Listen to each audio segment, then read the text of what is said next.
Alors, le fait de réaffirmer la déclaration française déjà effectuée auparavant par le président Emmanuel Macron concernant la marocanité du Sahara est une manière tout d'abord de se réconcilier avec le Maroc, avec les Marocains, tout en sachant que la France, tout d'abord, est le pays qui connaît parfaitement bien l'histoire du Maghreb et l'histoire de l'Afrique, surtout l'Afrique du Nord. Et c'est la France qui connaît parfaitement bien et qui dispose des cartes de la région.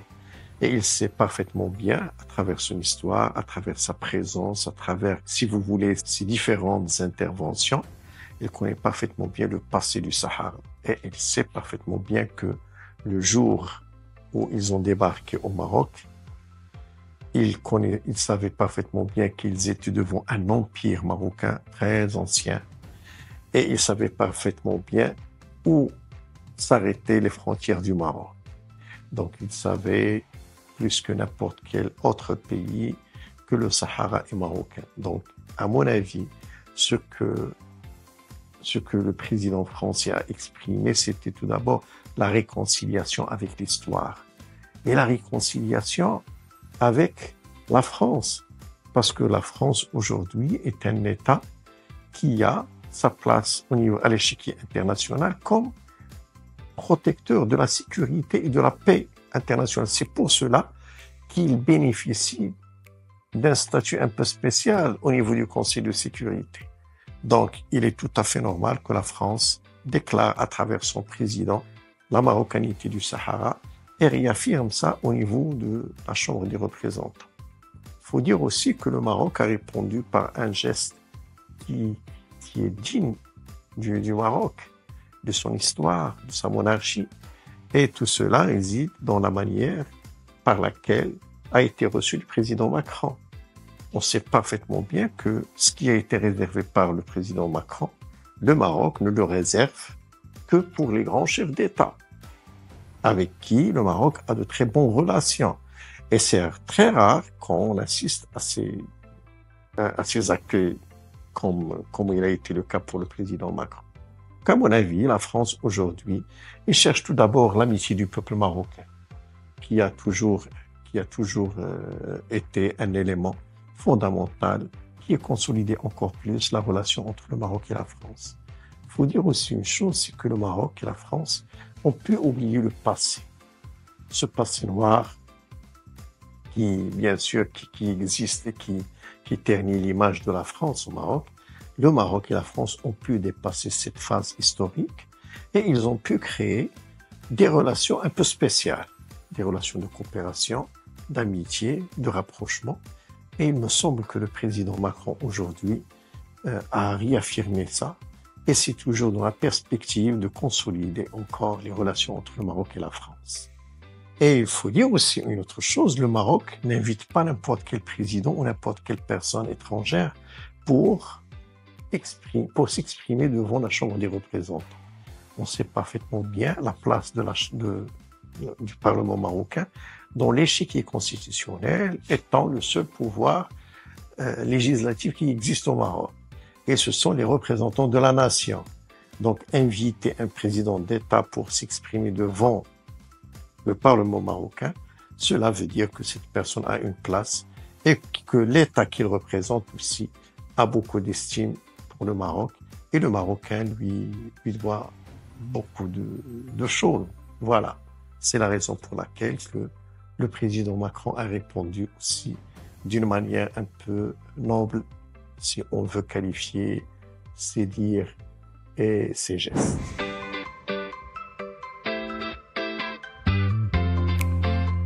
Alors, du moment que la France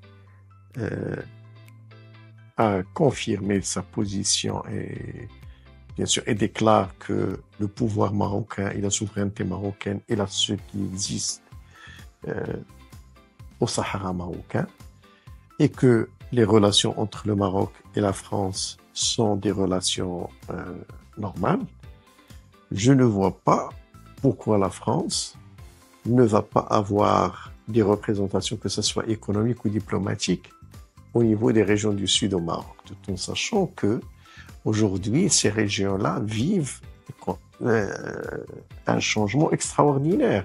Il faut même dire aussi que avec les infrastructures qui seront installées là-bas, ces régions, les régions du Sud du Maroc, seront des régions incontournables pour n'importe quel investisseur, pour n'importe quel touriste qui veut bien sûr accéder au pays du Sahel.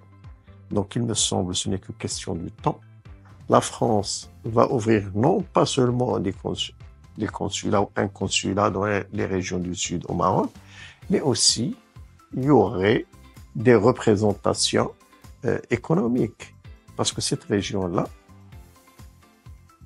a connu ces dernières années beaucoup de changements, beaucoup d'infrastructures. Il y a même beaucoup d'investisseurs qui veulent s'installer là-bas avec les grands chantiers qui seront ouverts bientôt. Parlons pas du port du Dakhla, ne parlons pas de la vision de l'Atlantique du Maroc, ne parlons pas de tout ce qui va se passer. Donc il me semble que ce n'est que question de temps. La France aura une représentation diplomatique là-bas, que ce soit un consulat ou un bureau. De toute façon, il ne peut pas faire autrement parce que même lorsqu'un État décide d'ouvrir un consulat, le pourquoi de la chose réside où? C'est pour faciliter la vie aux citoyens de ce pays. Le consulat, c'est pour donner des visas. C'est pour assister les Français qui vont passer, bien sûr, à travers le Sahara du Maroc vers les pays du Sahel. Donc, on ne peut pas envisager qu'un Français, par exemple, qui veut investir au Maroc, et pour un papier ou pour une petite autorisation ou un changement de papier, il doit faire le déplacement vers Rabat ou à Casablanca ou à Agadir. Donc, c'est pour, tout d'abord, pour, si vous voulez, pour approcher l'administration française de, bien sûr, des citoyens français et qui sillonnent cette région, que ce soit au niveau touristique ou que ce soit au niveau économique. Donc, ce n'est que une phase tout à fait normale. Donc, pour moi, ce n'est pas un acte extraordinaire parce que du moment que la France a reconnu la souveraineté du Maroc sur ses territoires, je pense que ce n'est que question de, que ce soit aujourd'hui ou demain, mais la France va le faire.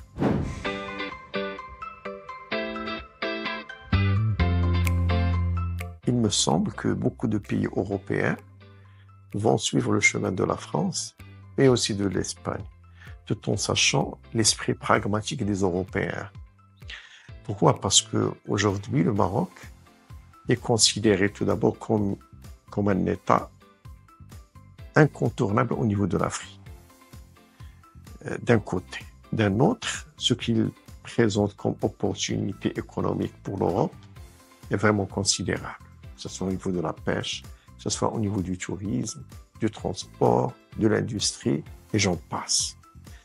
Et tout en sachant que les Européens ne vont pas rester dans la position de spectateurs parce qu'ils savent que ce que gagnent la France et l'Espagne avec le Maroc est vraiment considérable. Aujourd'hui, si on constate le nombre de sociétés françaises installées au Maroc, les sociétés espagnoles installées au Maroc, ce qu'ils gagnent comme richesse, ce qu'ils font comme affaires avec le Maroc est vraiment considérable et ça pèse sur l'économie et la richesse de ces pays. Donc, je crois que ce n'est que question du temps.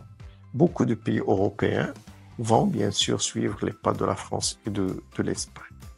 Et je crois même que le Royaume-Uni sera parmi les premiers pays. Parce que tout d'abord, ce pays a de très bonnes relations avec le Maroc. C'est des relations historiques qui datent depuis très longtemps. On sait parfaitement bien les courriers et les émissaires qui étaient échangés entre les deux pays à travers l'histoire. Et aussi, on sait parfaitement bien que le Royaume-Uni est membre du Conseil de sécurité, membre permanent du Conseil de sécurité. Et il sait parfaitement bien aussi à travers l'histoire que la marocanité du Sahara est une, si vous voulez, est le meilleur pont pour avoir de très bonnes relations avec le Maroc. et avec la monarchie marocaine, qui est aujourd'hui parmi les rares monarchies qui existent au monde. Vous savez, aujourd'hui, les monarchies qui existent à titre d'exemple en Afrique, je crois que la monarchie marocaine, je crois qu'il est la seule qui existe aujourd'hui, si je veux parler du terme de vraie monarchie.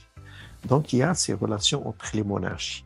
Et je crois que le Royaume-Uni va suivre le pas de la France, tout d'abord pour donner un rayonnement à ces relations historiques, mais aussi pour avoir une place au niveau de la Méditerranée, de l'Atlantique, et pourquoi pas pour avoir un pont respectueux vers l'Afrique. Alors, vous savez, la Méditerranée est très importante comme lieu géostratégique et géopolitique pour le Royaume-Uni. On peut même dire que, à travers Gibraltar, qui est considéré comme territoire du Royaume-Uni, le Royaume-Uni a un regard sur toute la Méditerranée. Mais aussi, il faut dire que la géographie a décidé que Gibraltar se trouve près du Maroc. Et cela nous incite à parler des relations historiques qui ont toujours existé entre les deux royaumes, le Royaume-Uni et le Royaume du Maroc, et le respect mutuel qui a toujours existé. Et je pense que le Royaume-Uni aujourd'hui va suivre les pas de la France et de l'Espagne, parce qu'il ne peut pas garder une position tellement différente de ce qui existe dans la région. Donc il me semble qu'il va bien sûr suivre le pas de la France et de l'Espagne, mais aussi des États-Unis, tout en sachant que les trois figurent parmi les amis du Sahara, ceux qui, bien sûr, qui déterminent la nature de tout ce qui se passe au niveau du Conseil de sécurité. Donc, pour être en parfaite harmonie avec sa position, avec sa situation, avec son rayonnement à l'échelle internationale, avec ce qu'il envisage comme qualité de relation, que ce soit au niveau de la Méditerranée ou au niveau du monde, je pense que le Royaume-Uni va suivre le pas de ces deux pays.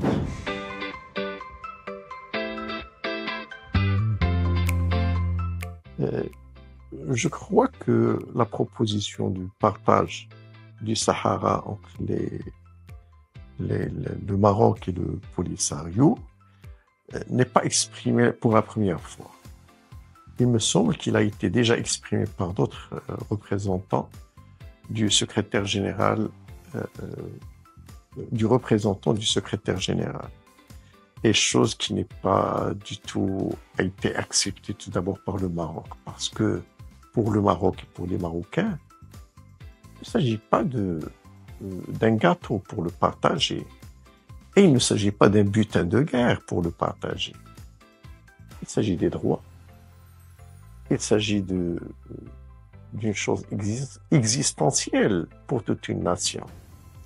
Donc il me semble que cette proposition-là est loin d'être tout d'abord acceptée par les Marocains tout d'abord. Parce que pour nous, le Sahara est marocain. Et c'est tout. On n'envisage pas de le partager avec qui que ce soit. Sinon, cela veut dire que nous n'avons pas de droit. Le Maroc existe sur ce territoire parce que c'est le mien. Il a toujours existé sur ce territoire. C'est le seul pouvoir souverain qui existe là-bas depuis 1975 jusqu'à aujourd'hui. Et même si on retourne et on cherche à travers l'histoire, on trouve que le seul pouvoir qui existait dans toute cette région était le pouvoir marocain. Donc il me semble que cette proposition-là, tout d'abord, n'est pas crédible, parce qu'il ne prend en considération ni l'histoire, ni les droits, ni le côté, si vous voulez, le côté sentimental de la nation marocaine. Aujourd'hui, on sait parfaitement bien que le Sahara, pour nous, pour les Marocains, est une question existentielle. On ne peut envisager au Maroc qu'une personne, ou n'importe qui, bien sûr, propose une autre chose hors la souveraineté du Maroc sur ce territoire. Donc il me semble que les Marocains ont déjà confirmé et ont déjà déclaré ça. Et je crois que le seul représentant des Marocains et qui a le droit de parler au nom de la nation marocaine, c'est le souverain marocain. Et je crois qu'il l'a déjà fait. Et aujourd'hui, tout État, on sait ça parfaitement bien, tout État qui a une autre vision, qui a une autre considération pour autre chose, il ne peut pas parler de l'amitié avec la nation marocaine. Et je crois que même au niveau du représentant du secrétaire général, bien sûr, je crois même que cette proposition-là il sait parfaitement bien que ce n'était pas une proposition juste ni équitable. Donc il me semble qu'il sera bientôt oublié.